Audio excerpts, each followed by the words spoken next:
So we were reading early experiments जो कि photosynthesis के लिए किए गए थे, और हमने देखा कि अभी हम देख चुके हैं किस किस का, जोसेफ प्रिस्ले का और इंजन हाउस का एक्सपेरिमेंट देख चुके हैं।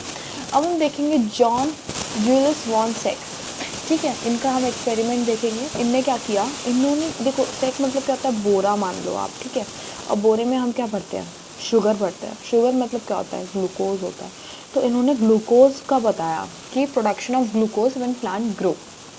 तो इन्होंने बताया provide the evidence for the production of glucose when the plant grow. Glucose is usually stored as starch. Plant में ग्लूकोज किसके फॉर्म में स्टोर्ड रहता है, आपका स्टार्च के फॉर्म में स्टोर रहता है। His later study showed that the green substance in plant chlorophyll as we know it now is located in the special body later called chloroplast। तो देखो जो आपका ये था, जूलियस वॉन था, इसने आपको ये नहीं बताया कि ये कहाँ पे क्लोरोप्लास्ट क्लोरोफिल, ये नाम उसने नहीं बताया। उसने सिर्फ इतना बताया कि ग्रीन सब्सटेंस होता है एक प्लांट में जो कि एक स्पेशल बॉडी में लोकेटेड होता है। आज हमें पता है कि वो ग्रीन सब्सटेंस क्या बात कर रहा था, वो क्लोरोफिल की बात कर रहा था, और वो स्पेशल बॉडी जहाँ क्लोरोफिल लोकेटेड होता है वो आपका क्लोरोप्लास्ट होता है।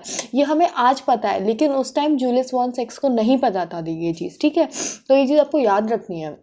उसके बाद बोल रहे हैं he found that the green part of in plant is where glucose is made. तो इनने बताया जो ग्रीन पार्ट है प्लांट का, वहाँ पे ग्लूकोज बनता है, and that the glucose is usually stored as starch. और इन्हें बताया कि ग्लूकोज जो है वो स्टार्च की फॉर्म में स्टोर करते हैं। तो कुल मिला के आपको 3 चीज़ें याद रखनी है, क्या कि ग्रीन पार्ट जो है प्लांट का वो आपका क्या कर रहा है, ग्लूकोज बना रहा है, और जो आपका ग्रीन सब्सटेंस है वो आपका स्पेशल बॉडी में लोकेटेड है जिसको हम बोलते हैं क्लोरोप्लास्ट, और क्लोरोफिल है जो क्लोरोप्लास्ट में लोकेटेड है। उसके बाद आपको याद रखना है कि ग्लूकोज स्टोर किसके फॉर्म में होता है, स्टार्च के फॉर्म में स्टोर होता है। ठीक है, उसके बाद हम पढ़ते हैं TW एंगलमैन की बात।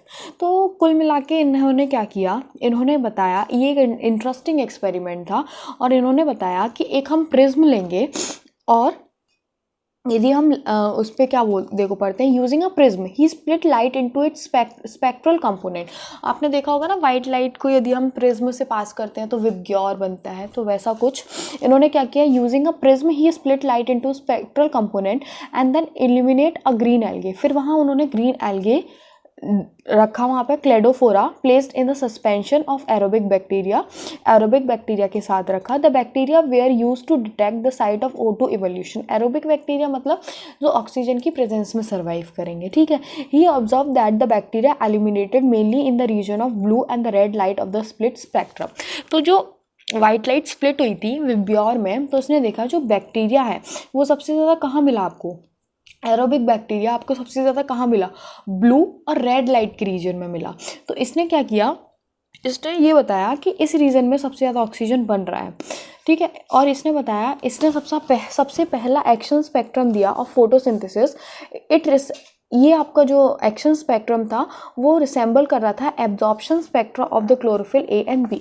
ये आपको पीछे दिया गया है, मैं अभी आपको एक्सप्लेन कर दूंगी। ठीक है, फिर उसके बाद आपका है by the middle of the 19th century, the key feature of plant photosynthesis were known.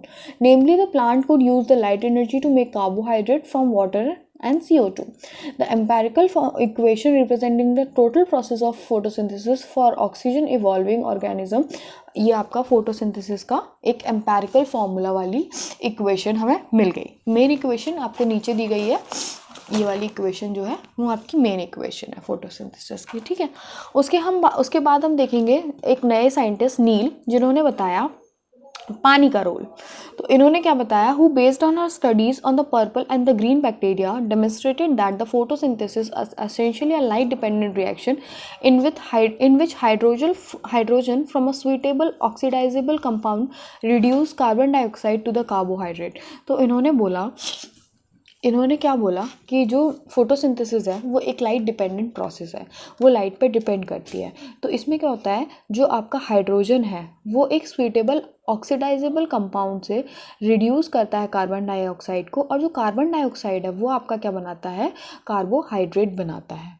ठीक है, in green plant H2O is the hydrogen donor and is oxidize to O2। Some organism do not release O2 during photosynthesis, where H2S instead is the hydrogen donor for the purple। तो बोल रहे हैं जो आपका क्या बोलते हैं oxygen है वो आपका कहाँ से आ रहा है, वो आपका H2O से आ रहा है, ठीक है। हाँ, ऑक्सीजन जो है वो आपका H2O से आ रहा है, क्योंकि जो कुछ बैक्टीरिया होते हैं वो H2S, यदि उनका हाइड्रोजन डोनर है तो वो सल्फ़र रिलीज़ करते हैं, नॉट ऑक्सीजन, ठीक है। तो इसने कुल मिला के, नील ने आपका क्या बताया, इसने बताया ऑक्सीजन का रोल, वाटर का रोल, ठीक है, और बोला कि जो आपका ऑक्सीजन है वो वाटर से रिलीज़ हो रहा है। ओके।